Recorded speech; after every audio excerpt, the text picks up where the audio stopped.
الآن أعطي الكلمة للأستاذة السيدة كريمة الصالحي، وهي متخصصة في علم الأمراض وزراعة الخلايا الجذعية. I will speak English because actually I write my presentation in English. So first of all, I would like to thank the organized committee, especially Dr.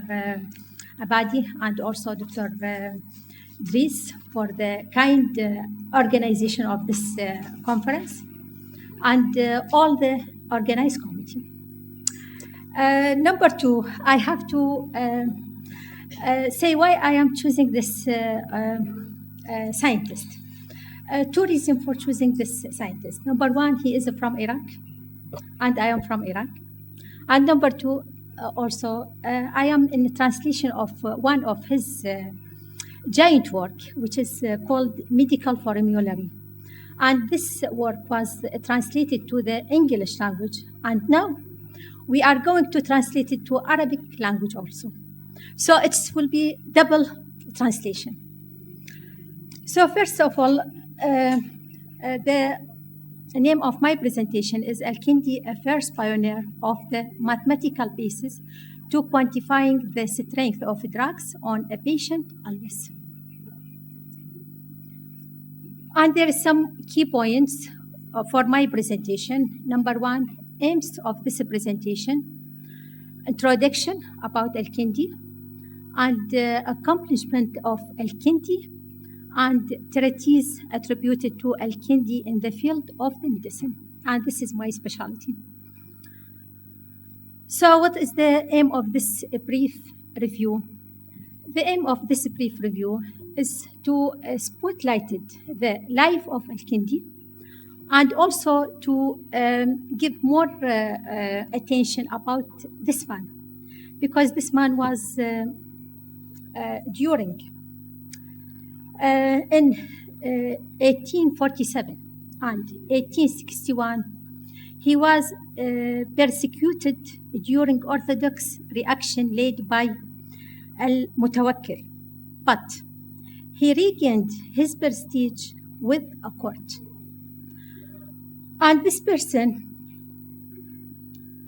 so we're going to the introduction. First of all, Al-Kindi Abu Yusuf Yaqub ibn Ishaq Al-Kindi. His name in Latinese is called Kindos, and he is coming from the Kinda tribe. Kinda tribe coming from Yemen, and all of us we know about Kinda tribe.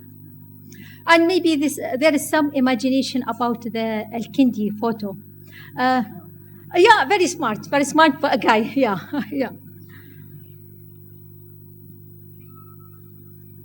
He was born in Kufa, and Kufa, you know, all of you know Kufa is the city of Imam Ali, the fourth Caliph of Islam. And he lived all his life, not all his life, but the first of his life, and in the Kufa, and also he moved to Basra. He did some studies in Kufa and Basra, then he moved to Baghdad for further studies. This is some photo of old Baghdad. So afterwards, he moved to Baghdad until he died in 1873 for further studies. And as he had in Kufa, he soon proved his intellectual prowess. At that time, Baghdad was, everyone know Baghdad was the very strong city. It was the culture and political capital of Islam. And Al-Kindi, he lived within the life of two caliphs, Al-Ma'mun and also Al-Mu'tasim.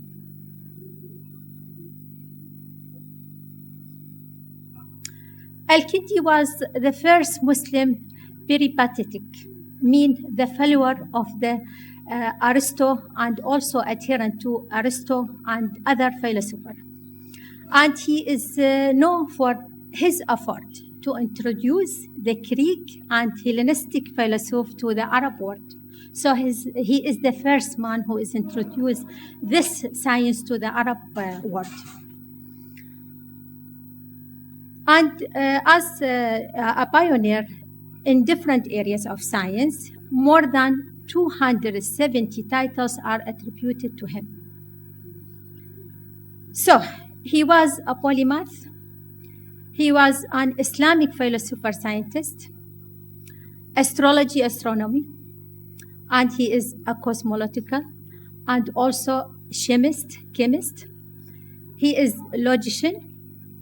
He was a mathematician, a musician, physician, and also physicist and psychologist. In addition, he was a meteorologist. He wrote over 270 works on various subjects, out of which 30 treatises in medicine and 11 on the arithmetic. I have some small books which was published in Baghdad 1962.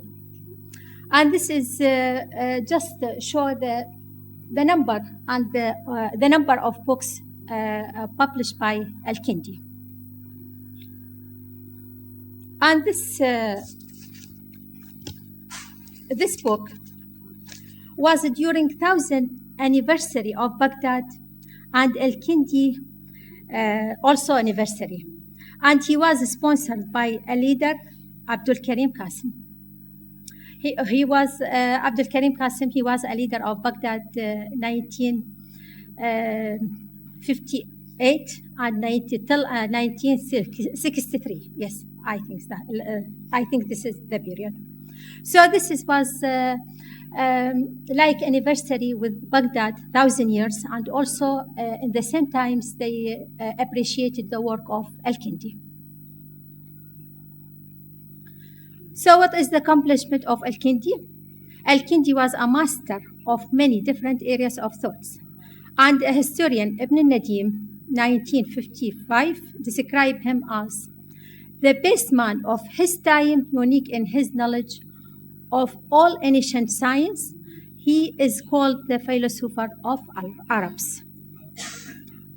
And the Italian Renaissance scholar, Germo Gardino, 1051 and 1575, consider him one of the 12 greatest minds of the Middle Ages. Although most of his work have been lost over the centuries, but actually it's very sad, because during the Turkish invading of Iraq, most of the work and most of history was moved to the Turkish library.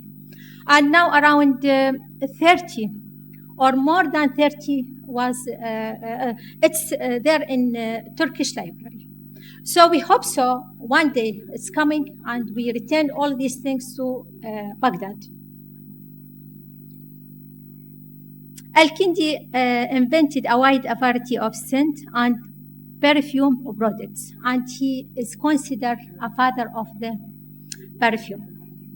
And he has also a very famous book, Kitab al-Utar. And he elaborated a vast number of recipes for a wide range of perfumes, cosmetic, and pharmaceuticals products. Kitab al-Kimia al-Utar, books of the chemistry of perfume, written by Al-Kindi, contains recipes of fragrance oils, aromatic waters, and substitute of imitation of costly drug. And he also provided the earliest recipes of production of camphor.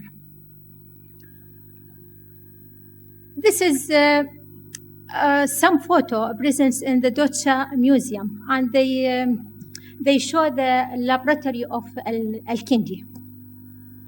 So I try to put this photo just to make some sense about, or some imagination about, the laboratory of the Al-Kindi. Al-Kindi was a pioneer in cryptography, especially cryptanalysis. Al-Kindi played an important role in mathematics by introducing Indian numbers to Islamic and Christian world.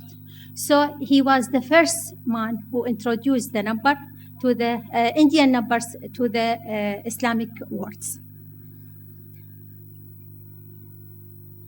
treatises attributed to Al-Kindi in the field of medicine. There are more than 30 treatises attributed to Al-Kindi in the field of medicine, in which was partly influenced by the ideas of Galen. Al-Kindi, and I want to stress or spotlighted on the De Gardibus. This is the book or the giant work for Al-Kindi. He was the first man who introduced the mathematics in the medicine. He studied the effect of he developed a mathematical scale to quantify the strength of a drug and system based the phases of the moon that would allow doctor to determine the advance, the most critical days of the patient illness. And everyone now know when we go to the doctor, they write for us a medicine or a drug. And we take it after 1 or 3 days or 5 days, and we must know the effect of this drug on our body. So he is the first man who is introduced the mathematical and analysis method about the pharmaceutical agent on the human body. So the De Gardibus was translated by the Gerard of the German in the 12th century. In his treatise on the disease caused, and also the another things also Al-Kindi attributed to the science or in the medicine, he was described how the epilepsy, pathogenesis of the epilepsy. So he give a description for the epilepsy and how we can treat the epilepsy. In his Acrobadine medical formula, he described many pharmaceutical preparations, including simple drugs derived mostly from the botanical source as well as animal and mineral source. Al-Kindi arithmetical method to quantify the strength of a drug and system. Actually, I look a lot of references to find this formula. So I found this formula, and he presumed that there is 2 degree of the medicine. There is warmth degree and there is cold degree. And he considered first degree, second degree, third degree, and fourth degree. And then he found the formula, which is W C equal to 2 plus 9. So this is the formula. But unfortunately, this was very difficult for the most scientists. That's why they only few and only the genius who follow this formula. So this is the some picture from the medical formula of Acrobadine of Al-Kindi, which I am going now to translate this one to Arabic. At the end of my presentation, I would like to give some passage attributed to Al-Kindi. The real wealthy is in the heart of the men, and in their souls is glory, so that riches come forth from one who owns little, while another of material wealthy comes penniless. Thank you for kind attention.